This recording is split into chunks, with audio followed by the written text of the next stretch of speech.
الحمد لله وحده والصلاة والسلام على من لا نبي بعده أما بعد فأعوذ بالله من الشيطان الرجيم بسم الله الرحمن الرحيم قل هل يستوي الذين يعلمون والذين لا يعلمون. عزیز ساتھیو، یقیناً آپ بڑے دور دراز علاقوں سے سفر کر کے آئے ہیں حصول علم کے لیے.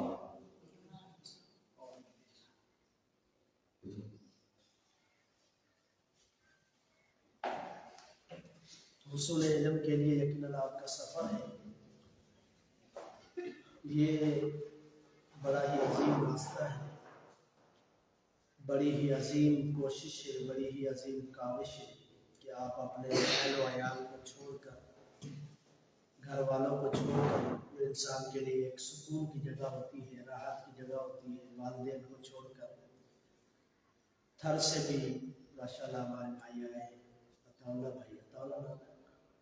عطاولہ بھائی تھر سے آئے، دو ساتھی ماشاءاللہ میرپور خاص سے آئے.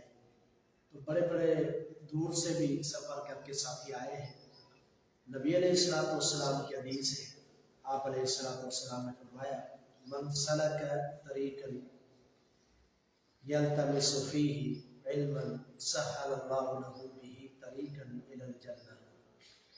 آپ نے فرمایا کہ جو بندہ اس راستے پر چلتا ہے جس پر علم کو حاصل کیا جائے، ایسے راستے پر چلتا ہے جہاں وہ علم حاصل کرنا چاہتا ہے، وہ سیکھنا چاہتا ہے، اللہ تعالیٰ اس کے اس قدم کی وجہ سے، اس سفر کی وجہ سے، اس کوشش اور کاوش کی وجہ سے حقیقی جو راستہ ہے وہ آسان بنا دیتا ہے. یعنی جنت میں داخلہ آسان بنا دیتا ہے. یعنی یہی وہ علم ہے، یہی وہ راستہ ہے جس کے ذریعے سے آپ جنت کے راستے کی تلاش کرتے ہیں.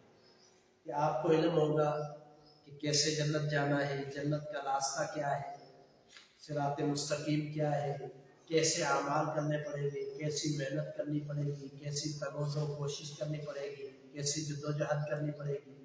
تو یہ سارے کا سارا علم کہاں سے ملتا ہے؟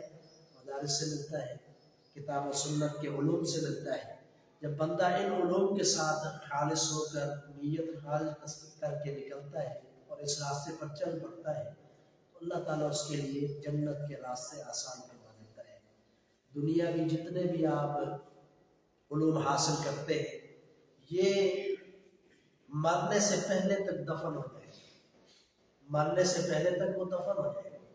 آپ نے ریاضی کا علم حاصل کیا، آپ نے بایولوجی کا علم حاصل کیا، کیمسٹری کا علم حاصل کیا، یہ صرف آپ کی زندگی کے لیے ہے کہ آپ نے ڈاکٹر بننا ہے، آپ نے انجینئر بننا ہے، آپ نے فلاں بننا ہے، آپ نے فلاں بننا ہے. یہ جب تک آپ کی زندگی آپ کو فائدہ دے گی، جب تک زندگی آپ ڈاکٹر بن کے آپ کا گزر سفر اچھا ہو جائے گا، کوئی نوکری مل جاتی ہے، کوئی جاب مل جاتی ہے، اچھا گزر سفر ہو جائے گا. یہ ساری جتنی بھی محنتیں ہیں، کوششیں ہیں، یہ جو میٹرک ہے، انٹر ہے، بی اے، ایم اے ہے، یہ جو تعلیمی جتنی بھی ہے یہ ساری دنیا کے فوائد کے لیے، دنیا کا سکون مل جائے، دنیا کی راحت مل جائے. لیکن حقیقی علم جو ہے وہ کتاب اللہ کا علم ہے اور محمد عربی علیہ السلام کے فرمان کا علم ہے، کیونکہ وہ حقیقی زندگی کے لیے فائدہ مند ہے. حقیقی زندگی کون سی ہے؟ مرنے کے بعد. یہ تو عارضی زندگی ہے، یہ تو کچھ لمحہ ہے جس کو کچھ لمحہ بھی کہا گیا ہے، کچھ گھڑی بھی کہا گیا ہے، کچھ وقت بھی کہا گیا ہے کہ تھوڑی سی زندگی ہے، کوئی پتہ نہیں کب انسان کی موت آ جائے.